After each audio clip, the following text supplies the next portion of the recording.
Well, welcome everyone to our fifth presentation from our recently launched MSD at Home series. My name is Pert and I'm Director of the Melbourne School of Design. Now, I'd like to begin by acknowledging the traditional custodians of the lands in which we gather, and I pay my respects to their elders, past, present and emerging, and extend that respect to other Indigenous Australians who may be present. Now, it's a huge pleasure to introduce tonight's speaker, Professor Ricky Burdett from the London School of Economics and Political Science. As Professor of Urban Studies, Ricky leads LSE Cities, a global centre of research and teaching. And it was here that Ricky also founded the Authoritative Urban Age programme back in 2005.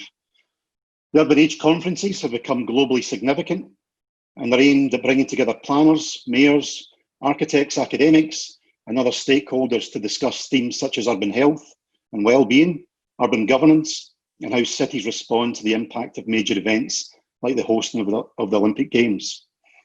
The Urban Age programme has also seen the publication of three significant books: The Endless City from 2008, Living the Endless City from 2011, and more recently, Shaping Cities in an Urban Age, which became available through Thaden in 2018.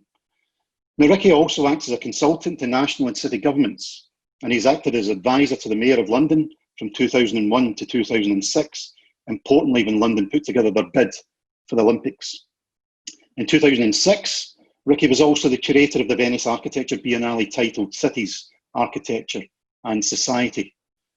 Now, the title of Ricky's talk tonight, Making a Piece of the City, relates to his role as Chief Advisor on Architecture and Urbanism for the 2012 London Olympics. Now, you might ask yourself why this is of any relevance to us here in Australia. But as we transition out of COVID-19, we're also about to embark on one of Australia's largest and most ambitious urban renewal projects at Fisherman's Bend. No doubt a key focus of the government stimulus packages to be announced next month. At 480 hectares, Fisherman's Bend is double the size of the Olympic Park, as well as their own CBD, and estimated to accommodate up to 80,000 residents by 2050, which should also be considered alongside the recently predicted population rise of 11.2 million by 2056. Now, there are also parallels with the University of Melbourne looking to open a campus similar to UCL's Here East, which I'm sure Ricky will touch on. Importantly, the London Olympics were not conceived simply as a two-week sporting event. It was the beginning of a plan for the 30-year transformation of the East End of the city. And as Ricky has been quoted as saying in the past, Olympics are fantastic opportunities to fuck up cities. So the question is, 8 years on, is London getting it right? And has the 18 billion cost been money well spent? Ricky, can I invite you to reflect on the evolving story that is London 2012? Alan, thank you very much. I hope you can hear me and possibly even see me. Yep. So let me just check that. And good afternoon, good evening to all of you in Melbourne. I'm delighted to have this global discussion about the future of cities. And we're really using, as Alan has said, the example of one project in London to talk about how cities can be better planned, managed and designed. But my title really deals with something which I think is important to anyone becoming an architect in the mid-21st century, that you can't think of it as just a piece of design. It's really making a piece of city in the social, in the environmental, in the cultural, and in the political sense. And that's very much the way I want to frame my talk, by giving you an overview of London as a city. It could be Melbourne, it could be Sydney, it could be elsewhere, in order to then understand how the specific project for London 2012 fits into what I call the DNA of London itself. So let me start by taking you to London. Many of you know the city. This is a view actually taken from a helicopter 3 nights ago, looking east with the River Thames in the middle. It hasn't been touched up. The sun setting from the west, and therefore we're looking east. And as you can see from even this picture, it just goes on and on and on. London is a vast city. It's a relatively low density global city. And it has, you can see from this image, a series of hotspots of concentrations of urban development, often connected to public transport. But it's also, we'll see in a moment, an image of a social map. It's not just a physical map. Basically, the more you look east, and you can see the river winding its way outwards towards the North Sea and what used to be the global British Empire in the 18th and 19th century, you see today also a social map of a city more deprived as you go east, and actually more affluent from where the helicopter view is now, more west. I'll come to these images, but it's just important to visualize it as you see it now. So any image, any picture, any map of a city is more than just its architecture, and therefore how you intervene in it is exactly what I want to, in a way, share with you. I'm going to be talking specifically, as Alan has already introduced, about the transformation of a part of London, what used to be called the Stratford Railway Lands, and this is a picture of it taken in 2005. And I'm going to go through that as an example of how the planners, but also the policymakers, saw this as a way of beginning to transform some structural issues that have affected London, not for the last years, but for the last decades or even centuries. Structural differences in the sense that there's always been an underserviced and underprovided East, and quite the opposite West, and we'll see all that. So these images that you can see just going back from Transformation 2005, a CGI of the architects and planners of what it might look like in maybe 2030 and beyond, is actually more or less where we are now. This is again an aerial photograph taken of the Olympic Park. That big white building on the right-hand side I'll refer to is called Here East. Alan has already talked about it, as where the university, one of the major universities of London, University College London, has a series of activities. You can see a park with water, the stadium in the background, but most importantly is what happens from the left to the right of this image. It's literally making from nothing a piece of city. Changing cities is not neutral. People get pissed off. I'm delighted that Alan introduced the phrase, one of my more eloquent, thoughtful analysis of what it means to work with a city and try and change it, that you can really fuck it up. Well, a lot of people who live and lived on the fringes of this part of the city were and are not particularly happy with what's happened. On the other hand, the politics of it is very clear. Only a few years ago, the government, rightly, to my mind, celebrated the fact that actually in an area which has been performing for, as I say, decades, actually has created something like 100,000 and more jobs. So it's the tension between this and this, which is also triggered by the design that we're going to go through. But as I said earlier, what I want to do is very quickly run through what London is, what is London's spatial, economic, and social DNA, so that for those of you who don't know the city as intimately as I have come to know it, you understand what this project is about. And let me stress what Alan said. It's a 2-week event, but the impact hopefully is going to be a 20, 30-year transformation of not just the physical fabric, but the way people live in this city. What you see here is a map, produced by my group at LSE Cities, of the density of the southeast of England. And you can see, and I think if I put the mouse around it, Alan, is the mouse working? Does it show, right? You can see London itself, Greater London, is where these vertical elements, which show the density of habitation, are more pronounced. And what you can actually see is a couple of things. One is that it's a relatively low density city. I've already mentioned that. The taller the spike, the more people live closer together, not the taller the buildings. So if this were New York or Hong Kong, yes, you might have taller buildings, but you have much higher densities. And what you also see here, and I go to the next slide, is that the edge of that density stops quite dramatically. And the reason is because in the 1940s, one of the great planners of our country, one of the great planners full stop, invented, Sir Patrick Abercrombie, invented the Greenbelt. It's such a simple idea. You just put a stop to where the city grows, then you put maybe 20, 30 kilometers of agricultural land effectively around it.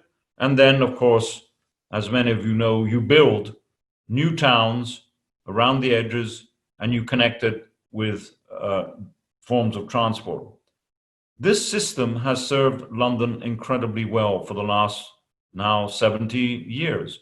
And of course, the more these radial connections are green, as in trains and subways, as opposed to car, the better. And the experience that we're going through, the transformations as a result of COVID, obviously affect and impact on these issues, and we might talk about that a bit later. But at the same time that the Greenbelt was invented and the first London plan of the 40s was designed and conceived, this extraordinary drawing was done of London. And what it shows is, it's referred to, by the way, in the industry as the potato diagram. This is London shown with different hubs of activity. In the red area, it's the West End with theatres and entertainments. The city is the financial hub. And importantly for our conversation today, here on the right-hand side, along the river, is industry, warehousing, and shipping. Now, this image I want you to keep in your mind when we come back to the plans as evolved and as developed for London Olympics 2012.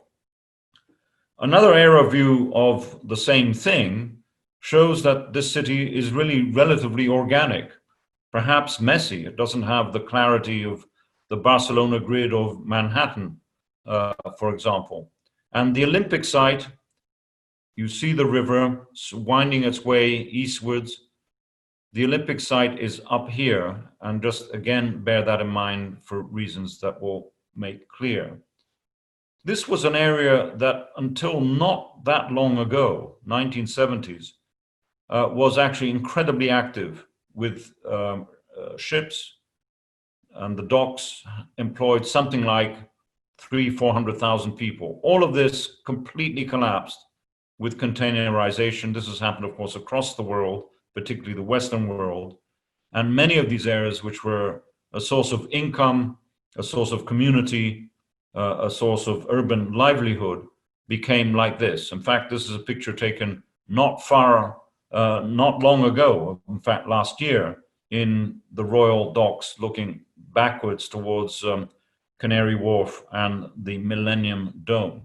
There are still vast swathes of empty industrial, ex-industrial land available in London. Perhaps the most important image I want you to now keep in your mind after that potato diagram is this one. And it's central to understanding the whole Olympics project. What it is a brain scan of London, literally like a slice through the surface, which shows in red the most deprived areas and in green the most affluent, the least deprived. And what you can see, again, I've alluded to this in my description of the pictures at the beginning. There is the River Thames going east. This is where all the dock areas were. And it's not a surprise that after the collapse of the industries of the 70s, the most deprived areas, people with higher unemployment, lower life expectancy, less education, and so it goes on, are concentrated, in fact, in these areas here. And you'll see these names: Tower Hamlets, Hackney, Waltham Forest, Newham. These are the names of the boroughs, the London boroughs, of which there are 33, right around the Olympic site. And they are by far the most deprived, not only in London, but across the whole of England. We'll come back to that. What is interesting, just for you to note, and I wonder, Alan, how it works in Melbourne, but the edge of the city is affluent, and the west of the city is affluent. If you did this in Paris, it would be exactly the opposite. The center of the city would be affluent, and the periphery would be deprived. Each city has its own DNA. Why is this image so important? Because the Olympic site is right there. So if you're going to spend a lot of public money, it's not a bad idea to spend it in an area that needs it more than elsewhere. And that's the story of the Olympics. As a member of the London School of Economics, we need to do serious analytical diagrams, and probably this a little bit summarizes the way London really works. There's one part of it which is for the very rich, the global rich maybe, and the rest of it for us and others is for the losers. There's a serious part to this, which is one needs to understand the social DNA before intervening. Another map which shows not social deprivation and affluence, but actually the equivalent in public transport is equally significant. Here again is London.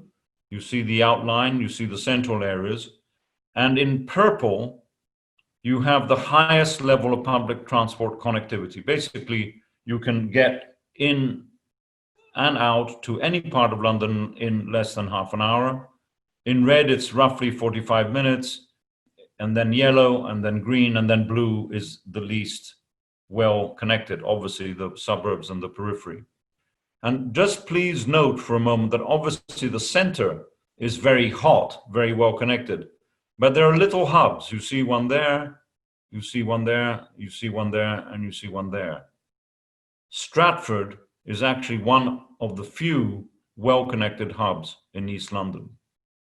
I'm building up here, before coming to the project, a series of layers, the social, the spatial, the connectivity one, and now the economic, to understand why the Olympics project was located there and how it was designed. We've also got to remember that London is one of the global hubs of economic power, but it's also incommensurately powerful in terms of the national economy. And despite everything, and clearly COVID will affect things, but Brexit even more, London still grows, mainly through migration, but also through demographic growth, more people having more children in the city. And there are different scenarios. It was very interesting to hear, Alan, that Melbourne might go to 11.2 million, I think you said. Well, that's more or less exactly what one of the scenarios is for London over the next 20 or so years. We're roughly at 9 million and it's still growing. So in that sense, it is interesting. It's not the super Asian growth, it's not the African growth, but it is still growth. And this growth is managed and planned by the people responsible for our city. And these are the three mayors that we've had in power over the years. The man at the center, as you know now, is responsible for the national governance and not has moved on from being mayor, Boris Johnson. I worked as an advisor to two of the mayors, and each mayor was tasked with creating a plan for 25-year growth. And again, this is probably the last image I want to show you before we begin to turn to the project itself, but it's fundamental to understanding how the Olympics project fits into a broader vision for the growth of London as an inclusive city. You see here the outline of London, you see the River Thames, and you see the plan as envisaged by Ken Livingstone in 2004 with a lot of little stars. And the stars are these ex-industrial areas, empty land, which are defined as opportunity areas. As long as there is good public transport, basically there's more investment, more growth in encouraged in these areas. And you'll see that there are two corridors, one going north and east and one going east, which is exactly where there is greater level of deprivation. So this image here, you can call it a physical plan, but it actually is a social plan. And the Olympic project, which is physically located right there, fits into this social vision. There are many of these opportunity areas scattered around London, and as I've already shown you, quite a few of them are in the east. But this plan has meant that all sorts of different areas across London have intensified by design over the last 15 or so years since we've had the London plan in place. And every 5 years, a new mayor comes along and, let's say, modernizes, updates this plan, and broadly speaking, exactly the same principles have been adhered to. So this is an image of the City of London, the financial hub. This is actually what's happening to it today. This is an image of another area in the more central part of London, another railway development, ex-railway lands in King's Cross. This is an image of what's actually happening on the ground. And actually, this is a view taken yesterday morning from a helicopter showing how densely this site has been developed. And the connection is where there is good public transport, more density is not only allowed, it is required so that you don't underuse the potential of these sites. So the ambition is to take the purple, let's say, in terms of public transport and spread it east and west. And that's why a major infrastructure project of public transport, which is just about completed. We've had a few technical problems, so it hasn't opened yet. It's called the Crossrail project, or the Elizabeth line, which, as you see, cuts across from west, way west, beyond London, all the way through East London, through some of the poorest areas. Let me show you the impact of this sort of planning in terms of development potential, because this is exactly what lies behind the Olympic project. Canary Wharf is a completely privately financed project in the east of London, started in the 1980s. Crossrail has been provided, even though it's not operational, but there's a station by Norman Foster there. This is what the area right next to Canary Wharf was like, and it had planning permission for relatively modest levels of new offices over time. The result of Crossrail has meant that this is the planning volumes that are now allowed, of which a large percentage will be housing, and of that large percentage, over 35% will be affordable housing. So whether we think this is a good thing or a bad thing to do, it certainly allows London to intensify and to provide some of the housing facilities for which we are in desperate need. Again, this is a view taken only a few days ago of the area as it's now developed, much more mixed than Canary Wharf used to be. This is a long introduction to the Olympics project, but I think it's important for you to understand where we're coming from. And I will now focus and zero in on Stratford itself, its location, and what has happened there in the last decade or so. So Stratford is one of those hotspots, as you've seen, of well-connected areas. And in fact, a number of developers, nothing to do with the Olympics, if you see the dates here, before the Olympics was even, that London decided to bid for the Olympics was even conceived, had identified it as a sort of new development area for something called Stratford City. In fact, planning permission was given. I showed you before that it's already incredibly well connected. So with empty land there was enormous potential just waiting to happen. So well connected, both in terms of the rest of London, but also outside. So when in 2005, London unexpectedly actually won the Olympics for 2012, therefore 7 years to go, it made total sense that the focus should be on this one site in East London. And we also had the advantage of things that happened before, and of course lessons learned later, that the legacy of many of these short-term investments have never worked. Athens in particular, I'm sorry to say, spent a lot of money on venues that were just abandoned and never used again. Rio, which happened later, is another example of, instead of contributing to the social inclusion of the city, actually created yet another massive private ghetto behind walls. So the key concept that the British government used to, in a way, also bring people with them, let alone allow the investment of many billions of pounds, many billions of dollars to the area, was one of convergence. This is an important concept, and you can see it written there. The idea was that if you invest X into this part of London, within 20 years, the communities who host the 2012 Games will have the same social and economic chances as their neighbors across London. Think of that red and green map, the deprivation map. It basically means try and spread the green across the 4 or 5 boroughs. So let's look carefully at the site together to understand how it was planned and how it fits into this broader framework that I've described. This whole area was a disused railway lands. You can see it right in the middle, and it's been carved up. You can see railways, motorways all around it. You can see in the distance over there, looking east, the City of London, the financial hub. This is a picture taken in 2005.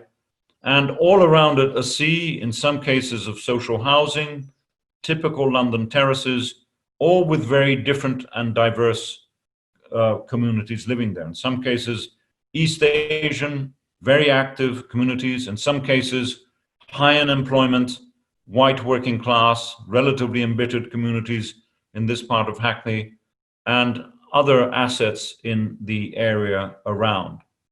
This is what it looked like in 2003. Lots of warehouses, there you see on the right-hand side, many people's fridges and other equipment just stored there, but a sort of bucolic, rather beautiful nature with the canals that flow through the site. There's a large amount of water leading down to the River Thames. And I've mentioned the richness of the communities around it. You have to the north and east in Walthamstow a black African Caribbean concentration. You have in other areas Asian, Indian, Pakistanis, very much the sort of pepper-potted type of development around local hubs that is so typical of London.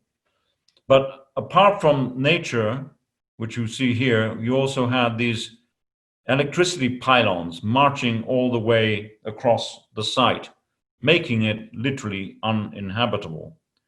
I mentioned before, and this is an important image, I'll come back to it later, that it was used as a dump. A lot of this site, cities need dumps, rubbish yards in many ways. I'm sure that my fridge is somewhere there.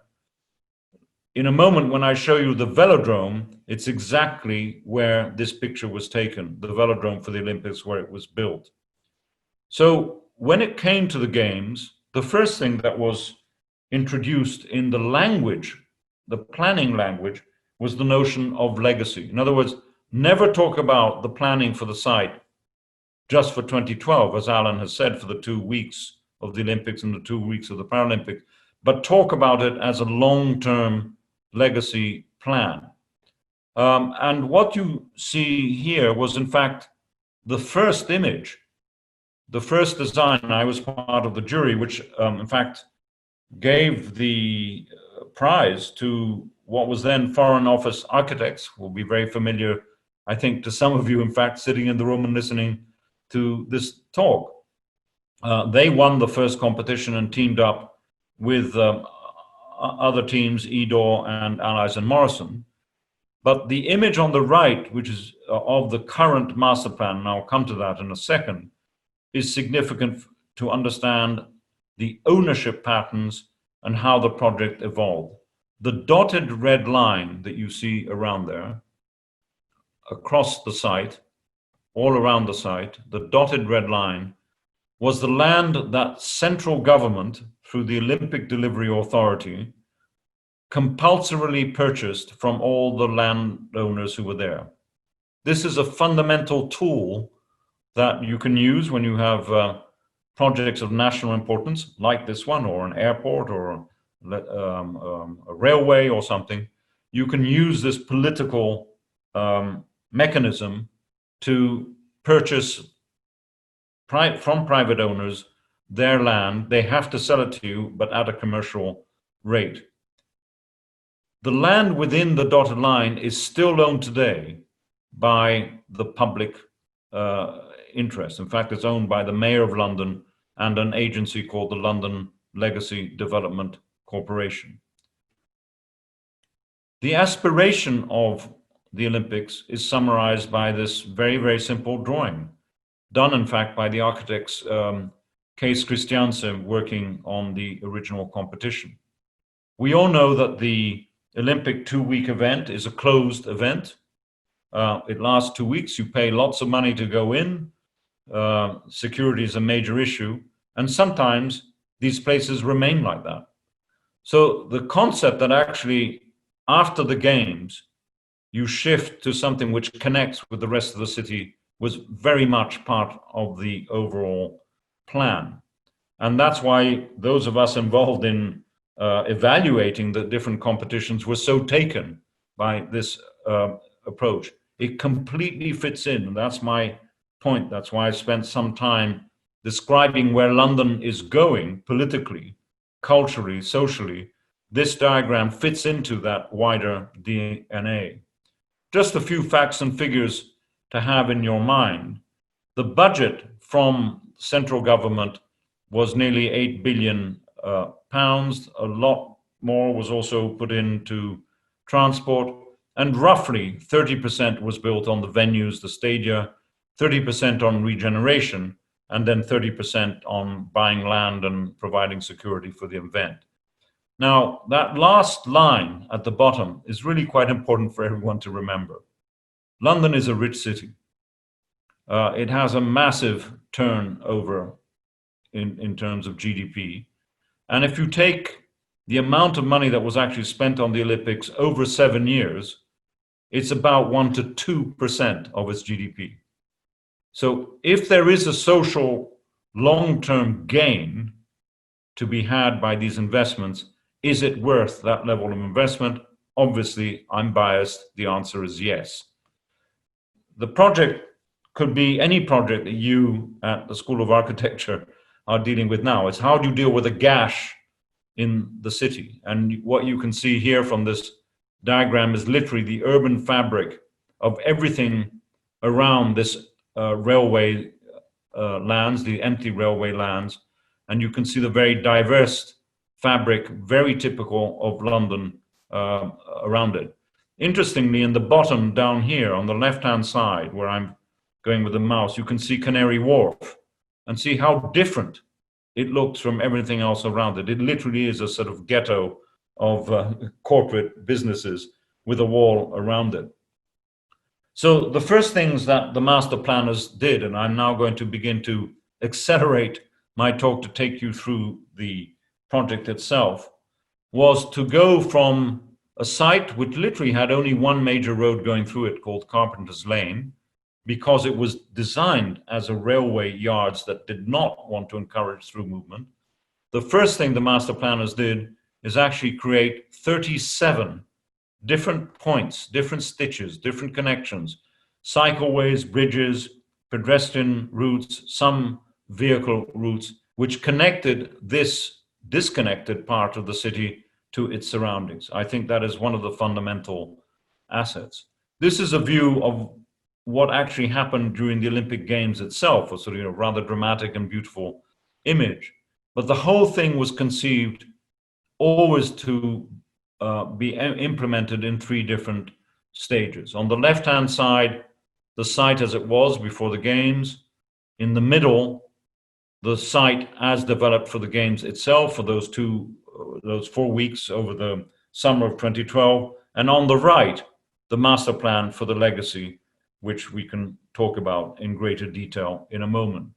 This is a view of a model by Allies and Morrison done relatively recently, which has something about it which I find intriguing, that you can't exactly tell where the edges of the ownership are in relation to the rest of London.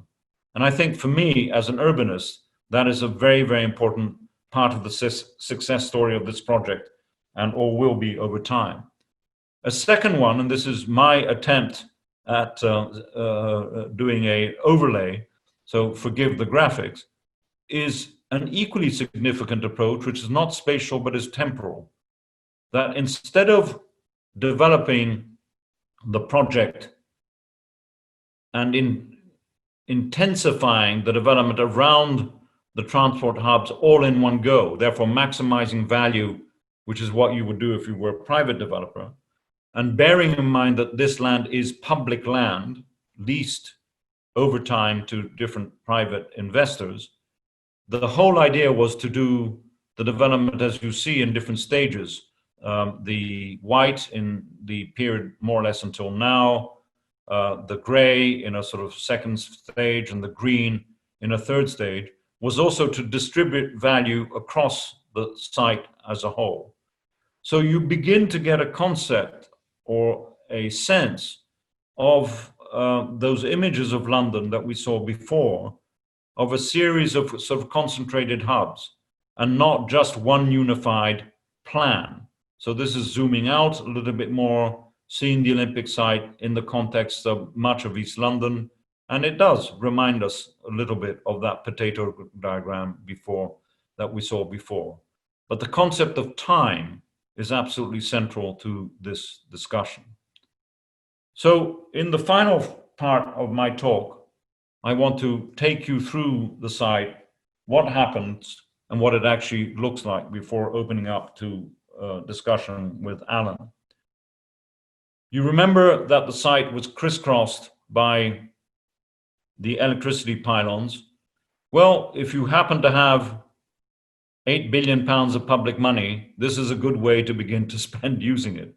If you were a private developer, you could never afford to spend $300 million to take these things down, build 2 tunnels underneath the site for the electrical cables, which serve most of central London, to go there so that the electrical supply switched from above ground to below ground.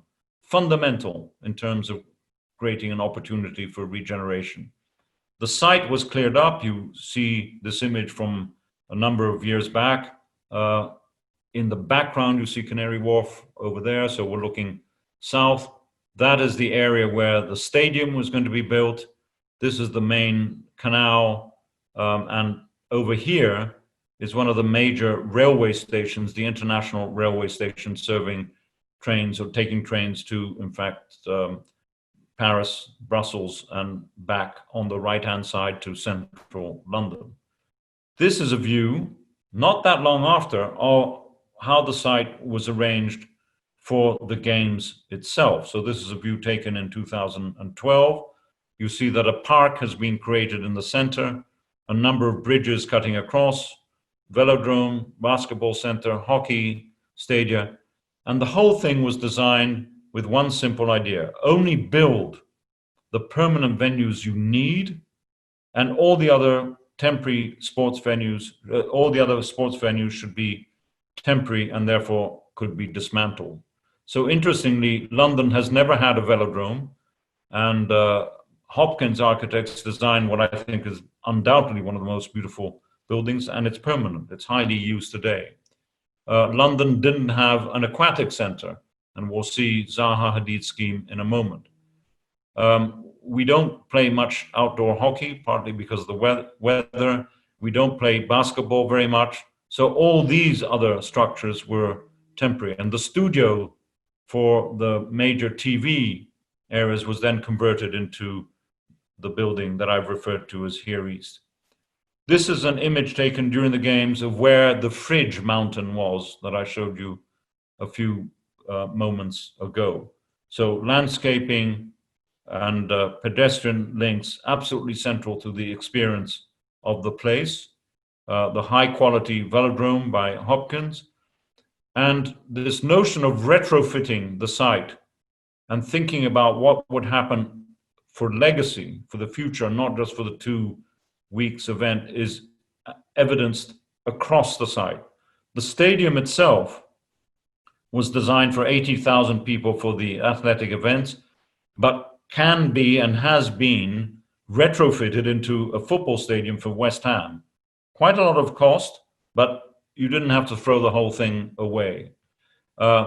Even the major routes which cut across the site were designed to be retrofitted to become more human scale.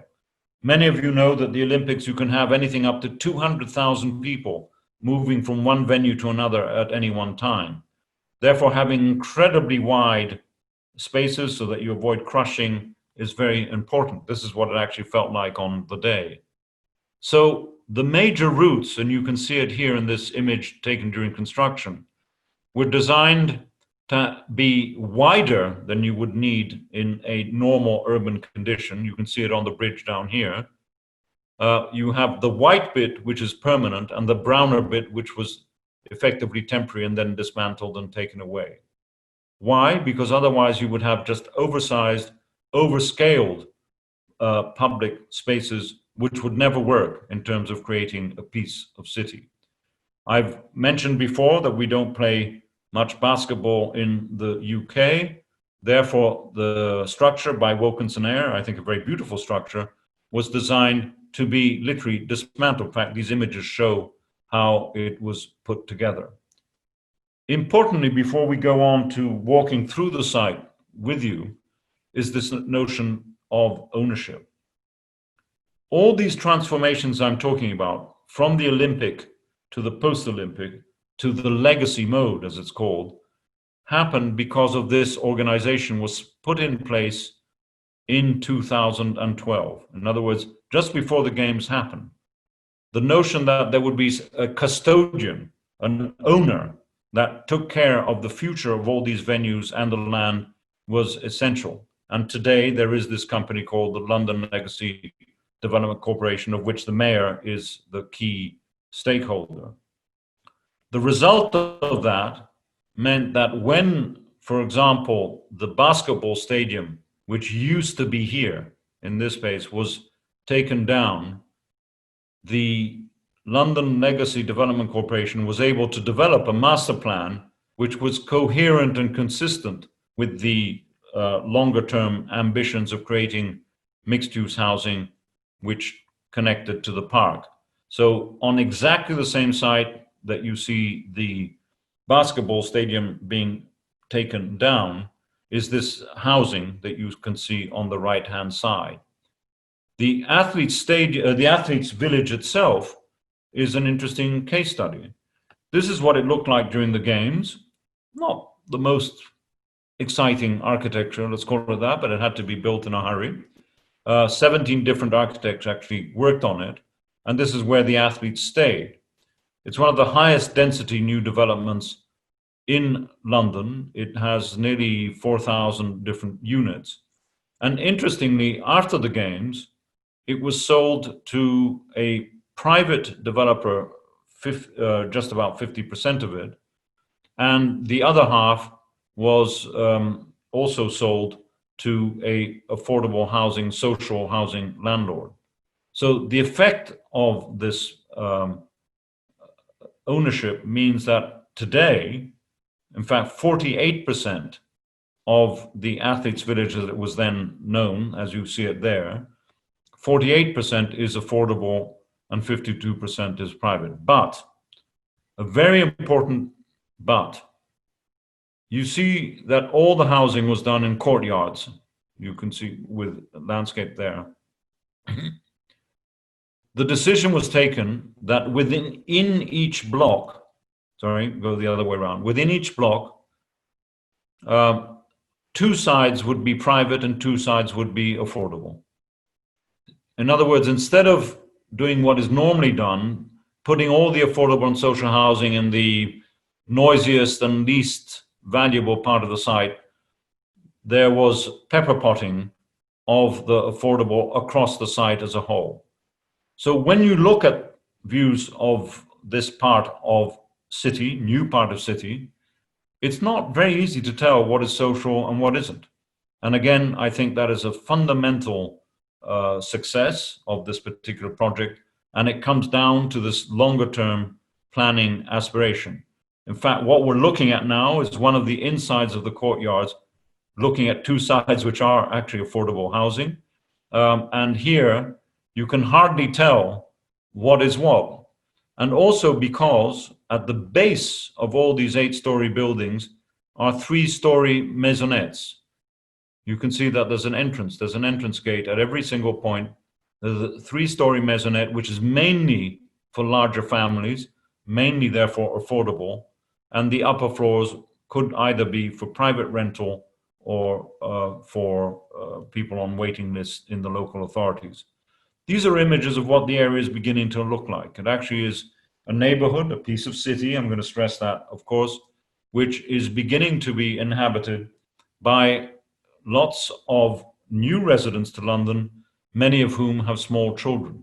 So you're beginning to get a development which is actually incredibly sought after by families with younger children, also because of the high quality provision of schools. The other thing which is happening is that, of course, the venue itself and the sports venues are becoming part of the sales pitch. So you see the image on the right, the view of an apartment, which I'm sure in that case is a private for sale, for rent apartment, with ZAHA Hadid's aquatic center as part of the view, part of the assets. Again, you can see this here. And I mentioned the notion of conceiving all these major projects to be then retrofitted for legacy.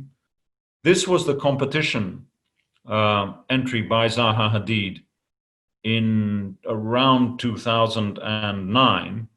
Richard Rogers was on the jury, I was also on it, and we were all taken by this very simple scheme with a swooping curve and the swimming pool behind it. But what actually was one of the winning ideas behind it is that during the games, it had these two lateral wings with seating for 17,000 people. But it was conceived by ZAHA and her team to then remove these lateral wings when the Olympics was finished, so that it could become a normal sized pool for everyday use. I actually have to remember, and others who knew ZAHA well will know that she was a woman with strong opinions. When we actually walked during the games to see this building with her, she says, "What's that shit?"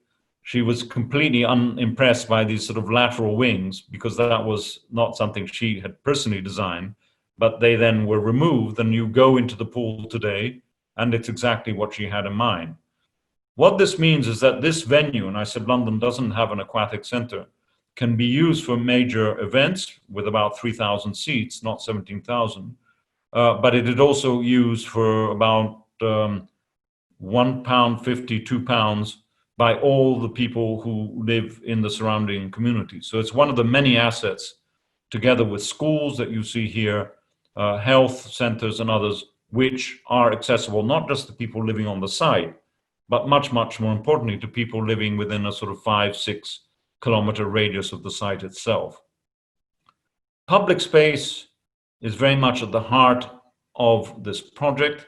You saw that there's a park at the middle of it, but also one of the key issues and one of the key approaches, which I think has been, or hopefully will be successful in the years to come, is this notion of incrementality, thinking of a master plan not as fixed in time, that everything you draw on a piece of paper is it forever.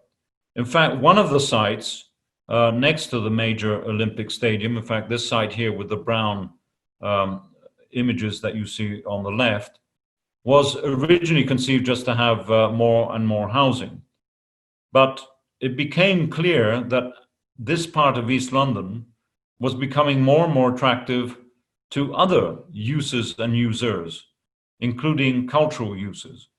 So under Boris Johnson, when he was mayor, a proposal was put together by one of London's major museums, the Victoria and Albert Museum, located in central London, West London, together with a number of universities, a wonderful dance center, and the Smithsonian, the American museum, to actually create in this site a cultural hub, which is now known as East Bank, and is under construction, with BBC also joining with its orchestra.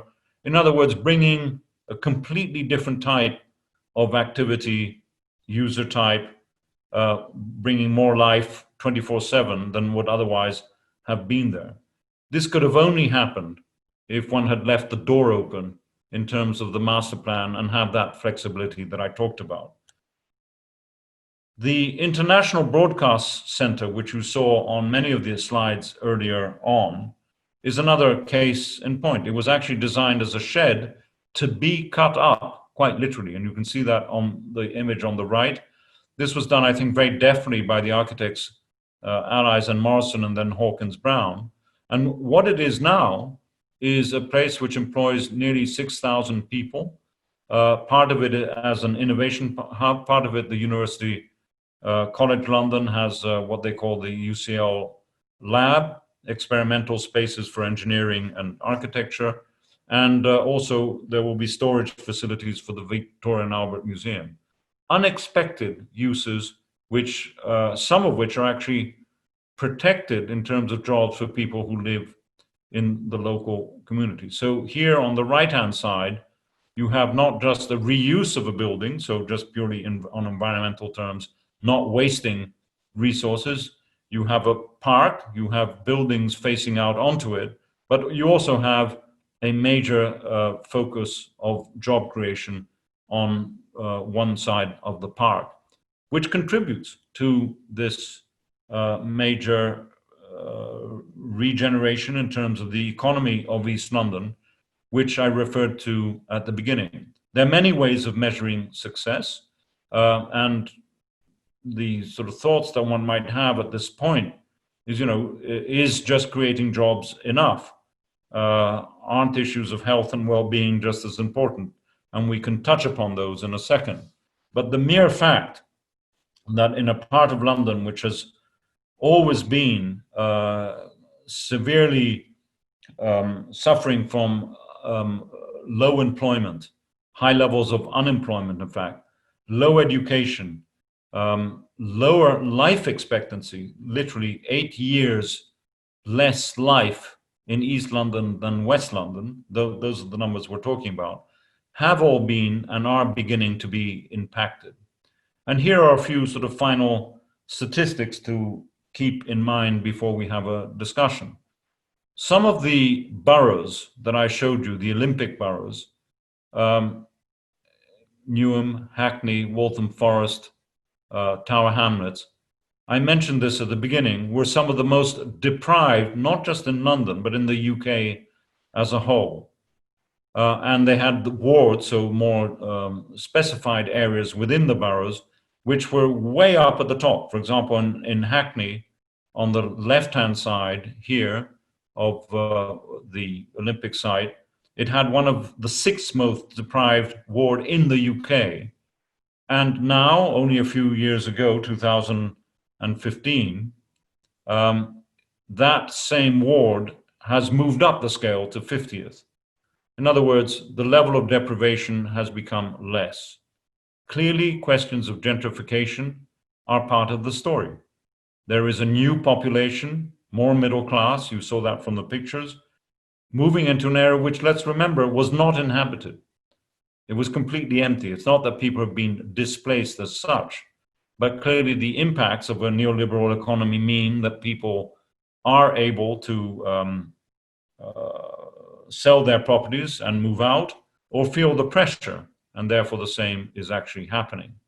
But not everything has worked.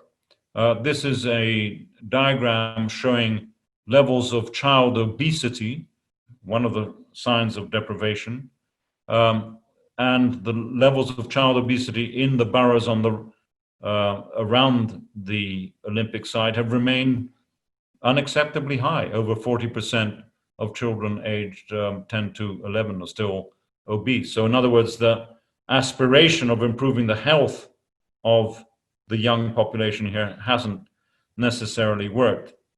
And you have the classic double-sided coin, double-edged sword, whatever you want to call it, of urban regeneration. Artists who occupied the cheap buildings in this area for decades are now being forced out because buildings like the one on the left are being spruced up or knocked down and rebuilt.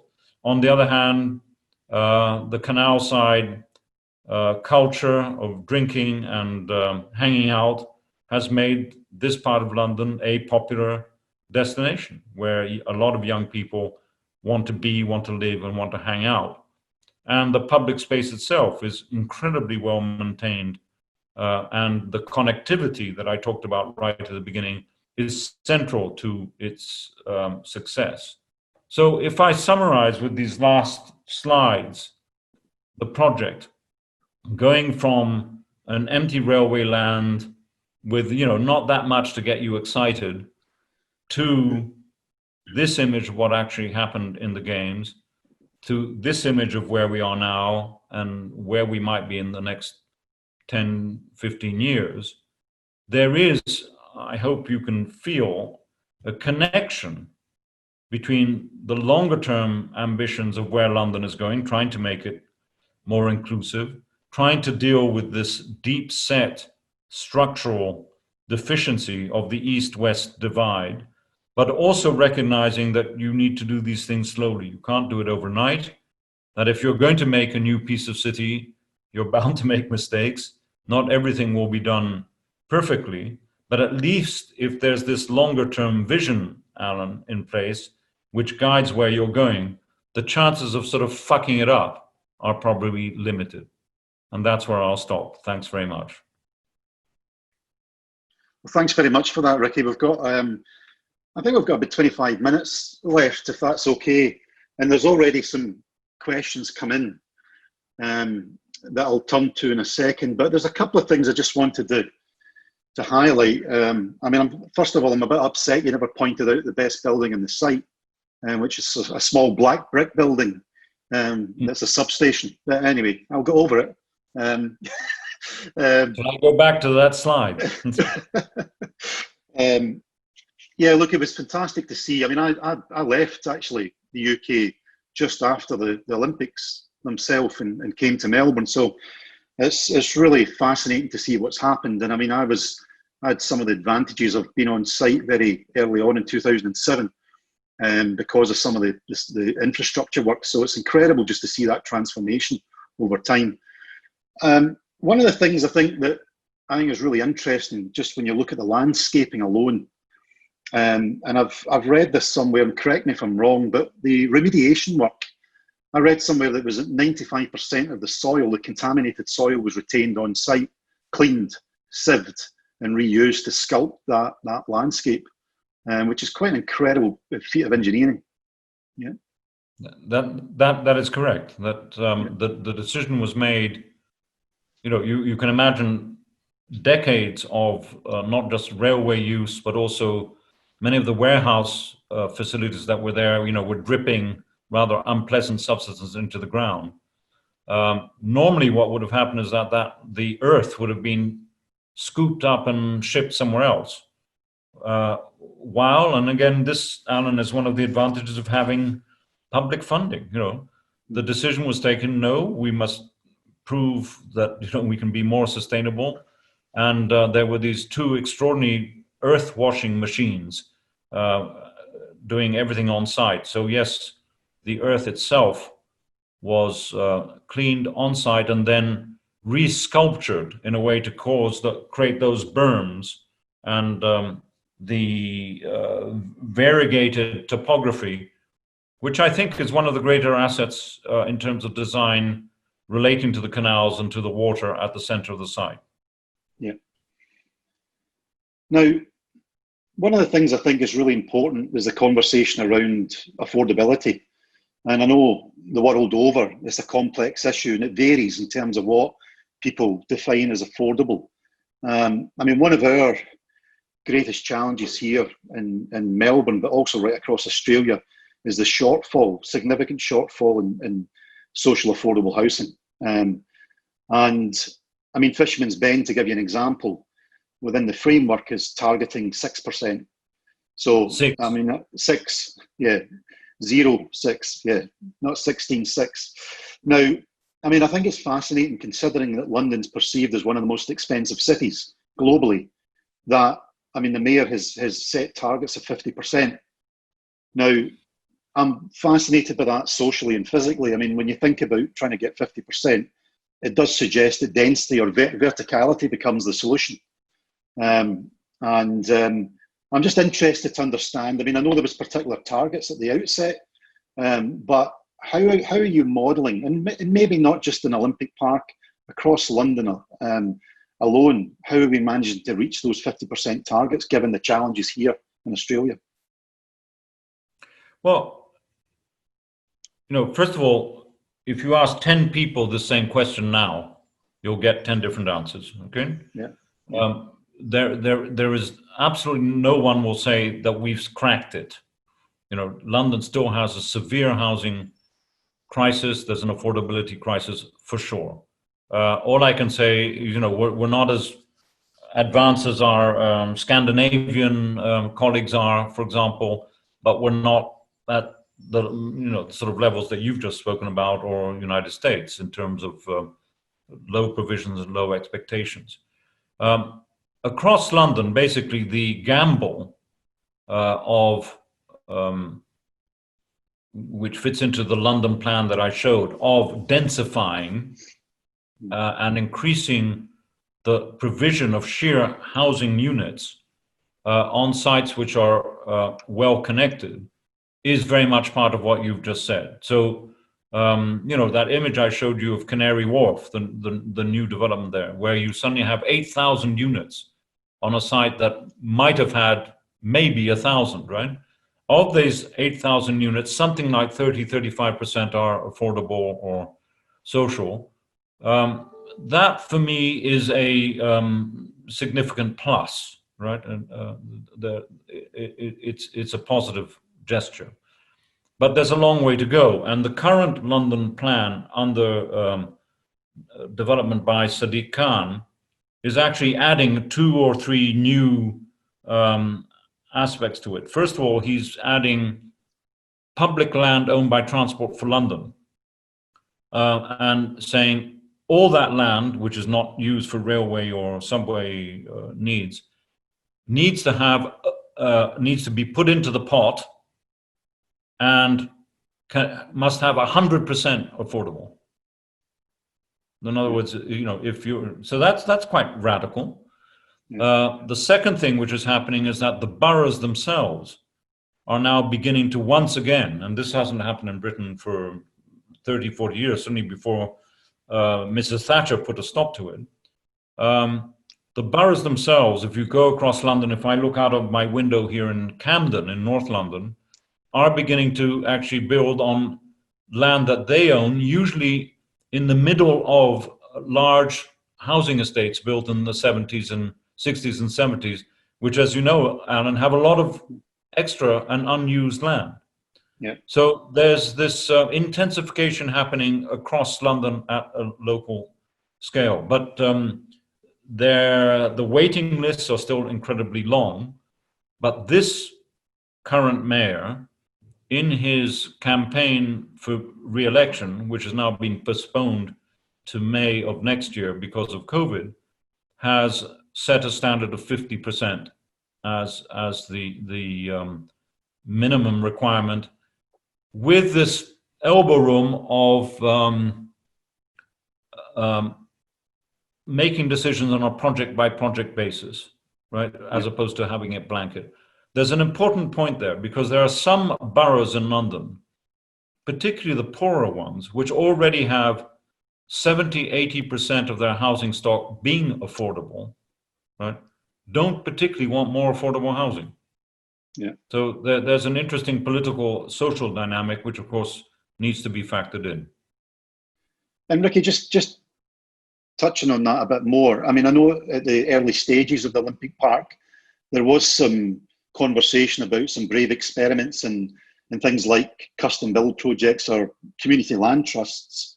Are we seeing, I mean, I know the whole site is owned, it's publicly owned, but are we seeing any experimentation in land tenure? Quick answer is no.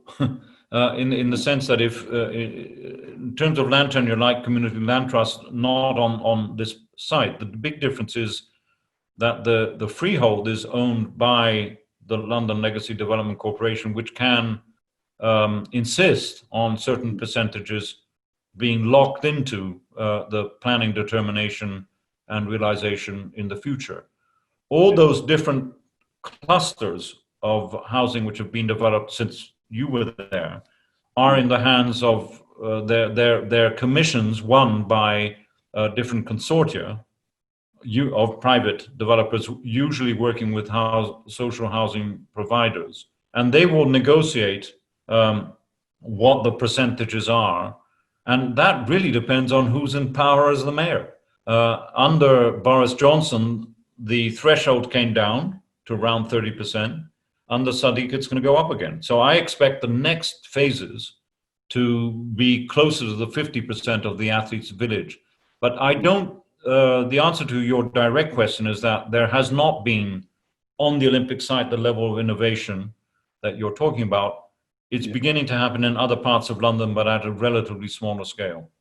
Okay, great. Now, I want to turn to some of the questions because there's quite a lot of questions coming in. And maybe just to answer Ted Baillieu's question, I think that's Ted Baillieu that's asked one about what percentage of both the private and affordable social housing is family friendly? So in terms of transport-based density in Australia, which continues to shun families, particularly young families, the 3-bedroom opportunity is rare and very expensive. I mean, just to give you an example, I mean, a lot of our challenges here is that affordability is pushing families very far out. You know, you're talking in difficult commutes and also by car. So we're pushing a lot of people to the fringes because of this issue of affordability. So in terms of the 3-bedroom family units, is that something you're seeing in terms of the Olympic Park? So two things there. First of all, it was important that the Olympic project, the experience of the 2012 Games, was car-free. You could not go there unless you were a very, very senior member of the Olympic Committee. You could not go there by car. So everyone who went there, that means millions of people, or sort of millions of people saw it, hundreds of thousands went there, realized that actually you could get there very quickly using public transport. And that then translates into the fact that actually the generation of people who started living there realized they didn't need a car.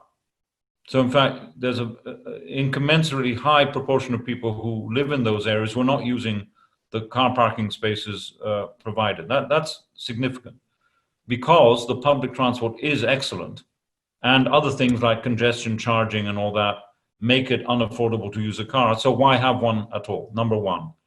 Number two, the decision taken, I remember sort of being in the room at the time, in roughly 2009, 2010, when the Athletes' Village was being designed and commissioned. At that time, by the way, with Lend-Lease were part of the equation for a bit, the Australian company. There was a very clear instruction from government that if you looked at the waiting lists of families in need in that part of London, East London, there's a very, very high proportion, particularly of Muslim families, with 3, 4, 5 children. And that the provision should avoid the classic one or two bedroom flat, which then would become sort of soulless place. Therefore, I mentioned this in my talk, the fact that the lower 3 floors of each of those 8 to 10-story buildings are literally maisonettes with 4 or 5 bedrooms, 4 bedrooms mainly, right? Over 3 floors with a small front and a slightly bigger back garden, means that they're all, nearly all, gone as part of the affordable offer for the local authorities to place families on the waiting list. I think that's been an unexpected success, because you get the social mix in plan and in section as a result of that. And can I just a question on the social infrastructure? I mean, is the existing schools, are they the supply and demand? Was there any need to actually add? So the first thing, so existing schools on site, there were none, right? On the site, there was nothing. There was no school, no health center. There was just empty fridges and McDonald's warehouses, you know? And there hardly any housing at all. One of the buildings, there's a circular green building designed by Alfred Hall Monaghan, is a school for 2,000 students from the age of 6 to 18. When that was built, already by the 2013, it was operational as what we call an academy. So it's one of these new high achieving schools, but open to anyone in the hinterland. Was occupied mainly, Alan, by people living not on the site, because no one was living on the site yet. So this higher quality education, not to mention all the other provisions like cycle center, swimming, health center, etc., were really used and are used more by people living outside the site than in the site. That will change over time as more people come and live on the site itself, as the number of units actually increase. But that mix and that connectivity, being able to walk to the school from Walthamstow or Leighton and at 8 in the morning and being able to walk home in the afternoon, is really part of that success. So the educational standards are beginning to go up quite noticeably in the area. Great. Now I'm just going to go to a question from, and forgive me because it's a fairly big one, which doesn't surprise me, from Andy Fergus. So Andy's saying that he's seen Oliver Wainwright give a compelling lecture about the displacement of industrial and blue-collar jobs from the precinct, as well as adjacent precincts outside of the master plan. So tracking these occupations to well outside of London, he's interested in the comparative analysis of lost employment for low-income communities versus the new innovation jobs, i.e. for whom are the new jobs created, and what are the regional flow-on effects being outside of the epicentre on net of specific public investment. There's a PhD in there, I think. No, I mean, obviously, Ollie Wainwright is putting his finger, pointing his finger at this site as one of the absolutely classic processes of urban change in a neoliberal context, which is some things suffer and other things benefit. It's a trade-off issue. There are different ways of interpreting, let's say, Ollie's analysis and statistics. Having been on the site before the game, before the site was even identified for the games, and you saw that from some of the images, you can see that a lot of them were large warehouses with maybe 1 or 2 people, 1 or 2 guards there, and not much manufacturing activity, simply because in London there isn't that much. There's been a decline. There are some activities, for example, there's a well-known smoked salmon factory called Foreman, which was on the site, which employed X people, I don't know, 80. And they were actually provided with a new facility on this side of the canal. I see outside the site, but this side of the canal. And that particular business has done incredibly well because of it being relocated. Other businesses were, yes, moved out, but they were provided with new buildings paid for by the government as part of the sort of the agreements around the CPO, the compulsory purchase order. I do not have an answer to the question about how many, let's call it industrial jobs were displaced, but probably most of them is the quick answer.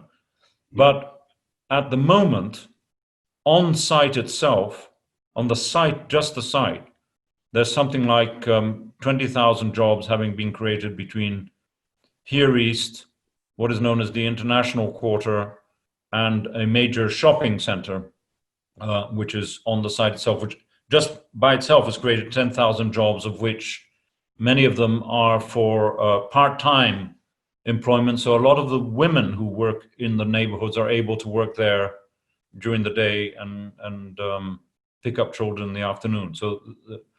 So I think before making an analysis like that, you need to look at it in the context of, what are the demographics and the economic profile of London as a whole, and what has happened to the sort of manufacturing and industrial jobs generally. I am sure the answer is that they have been misplaced, but the sheer number of new jobs created on site will outweigh those jobs by a significant factor. But I'm not defending it. I'm acknowledging that tension, but that, that will happen on any of these major sites. But I don't think one can overestimate the actual number of jobs. I don't know how many people were employed across this very, very large site. And then the question must be, is the current use as a genuine mixed piece of city better? Yeah. Now, Donald Bates has asked a question, which I think is also an important one for us as a university. I mean, the role of UCL fascinates us as an academic community and their presence on the park. And is that something that we were aware of early on, or was that something that happened fairly late on in the process, that interest? And was it tendered as a site? It was an expression of interest. No, I mean, the point I made, and hi Don, if you're there, good to hear your thoughts. The point I made about having a master plan which is flexible, right, is also part of this discussion. In other words, when in the early days of the planning going into place, but also possible longer-term post-Olympic uses were being discussed, in fact, the organization responsible for that was called the London Development Agency, right? And they were fishing around for all sorts of possible things. I can assure you, having been there, not one of them ever thought that a major university would want to locate there, not to mention a museum like the Victoria and Albert Museum or the BBC Orchestra. And absolutely that happened in stages incrementally. The University College London became interested in expanding its own campus, not moving. Let's remember, they're keeping its own business plan was to become, it's already a very large university, but to, I think, double its capacity over, I don't know, 20, 30 years. And therefore they needed land. They, in fact, at first had an interest in something called the Carpenter's Estate, which is immediately to the south of the Olympic site. And then that became highly controversial. So they became interested in another part of the project near the Olympic Stadium itself, which they've now acquired. The question about there would have been an open bid, and they would have bought it from the LLDC for a particular price. Yeah. I don't have the details of that, but I think all of that is quite public, given that these are public institutions. Great. Now, I'm going to have to apologise to everyone because we've got a lot of questions, and I'm keen to just shift the conversation slightly away from the Olympic Park and more onto the urban age. I mean, it is 15 years this year since you started that research. It's been an incredible legacy already in terms of the conferences and publications. I'm curious what's next. I mean, a lot of the research has looked at growth, and particularly around Africa and Asia in the future. We have got a moment of reflection right now, quite an interesting pause as we all face up to COVID and how we transition through it. But I'm just interested to hear what's next for the urban age after 15 years.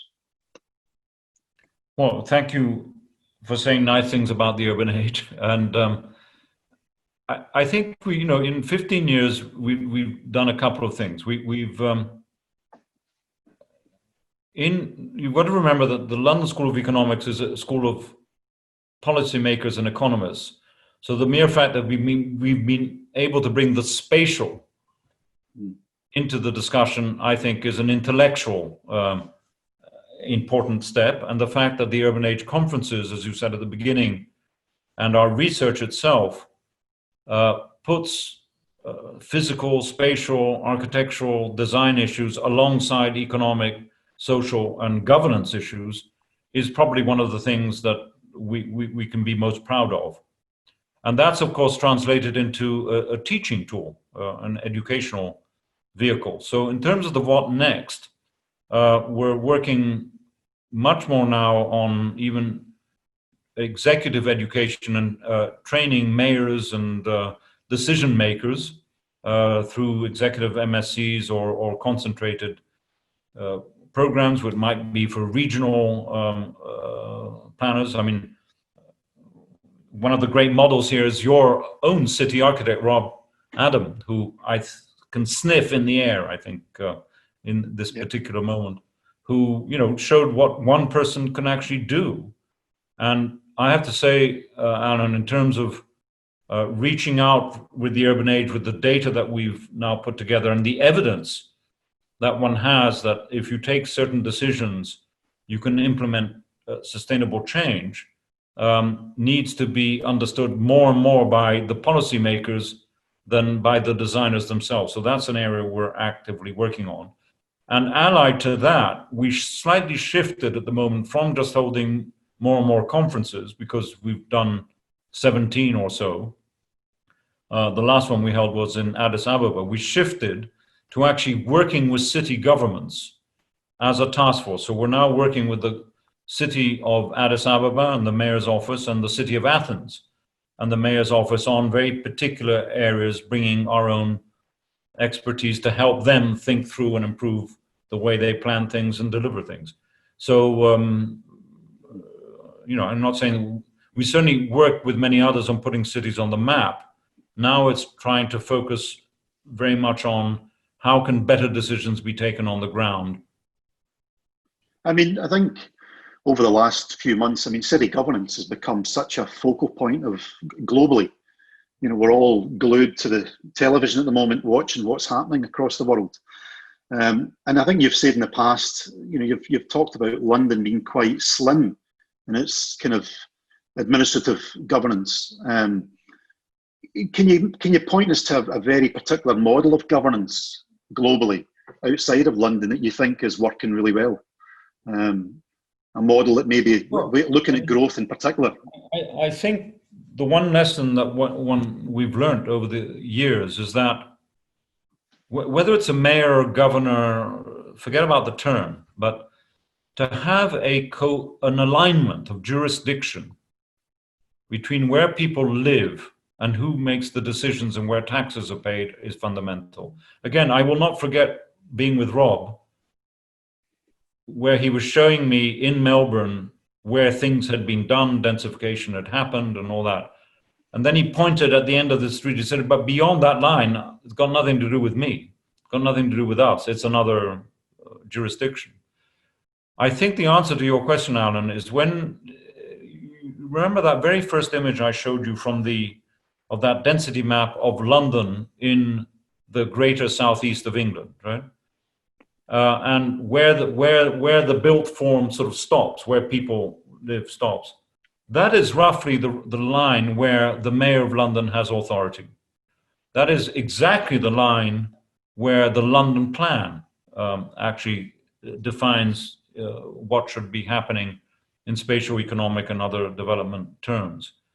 So the critical thing is to have one agency which is responsible for that. Let me give you, if we have time, for example, in New York, the city mayor is not responsible for transport. It's the governor of the state, right?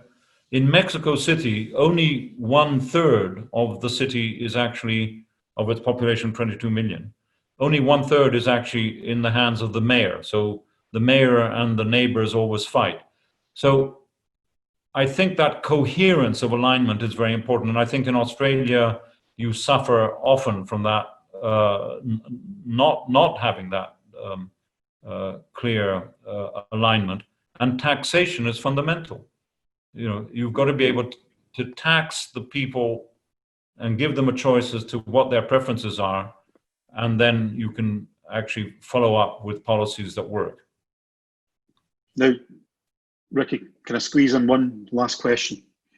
I'm conscious we're getting up to the 7:30 here and probably 10:30 your time. So one last question, which is Jane Holmwood, who's the Executive Director of Department of Environment, Land, Water and Planning, has asked a question about the role of design and how we get politicians to see the benefit of design. Now, I mean, this is obviously something you've mentioned within the London School of Economics, is bringing spatial knowledge and visualising data and bringing that to mayors and people who are in control of the governance of cities. I mean, I think that's been an endless battle of your own. I mean, you can see that in Olympic Park, the role of design. I think there was 15 competitions, design competitions across the park. Do you think things have changed at all in London off the back of the Olympics in terms of the broader agenda around design thinking and attitudes to good quality design? Are you in London or in general? Well, look, I think both. I mean, I think the impact of the Olympics and its wider impact across decision making in London, do you think it's been transformational outside of the park? But then, well, yes. I was part, I mean, I ended up being in that position because I was part of a group, which was an advisory group to the Mayor of London, headed originally by Richard Rogers, which was called the Architecture and Urbanism Unit. And then it was rebranded a bit later on into something called Design for London.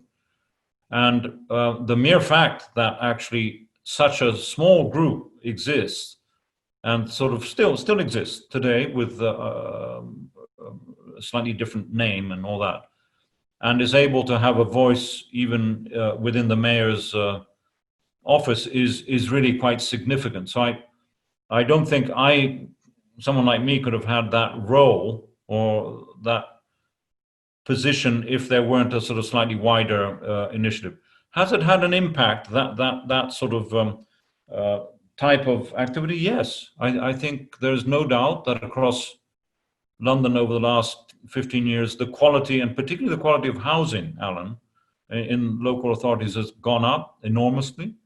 The quality of public space has been prioritized in ways that I don't think was 25 years ago.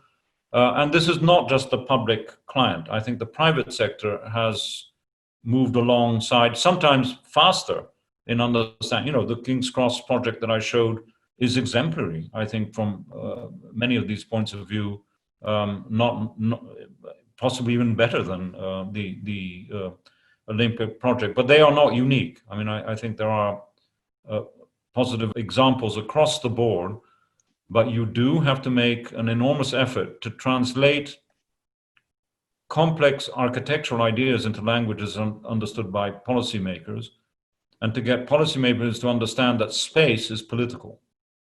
Fantastic. Look, I think we'll need to wrap up there. I mean, I think there's a whole series of other questions I've not even managed to get to yet, which just shows the level of interest in the presentation. So, look, a huge thank you on behalf of the faculty and the university. We really appreciate you taking the time out to talk to us. We're watching with great interest what's happening in London. Particularly, I'm interested in Brexit and how it will unfold after COVID. But we'll also watch with great interest how urban age transforms over the next 15 years. Hopefully, it will keep going under your watch. So really appreciate it. There's a lot of challenges going on in Melbourne, and it'd be great to keep a dialogue going as we too look at an incredible growth projection and doubling the population over the next 30 years. Now, I'm just going to take a minute to thank everyone, all the participants, for staying with us. With a great turnout tonight, some fantastic questions.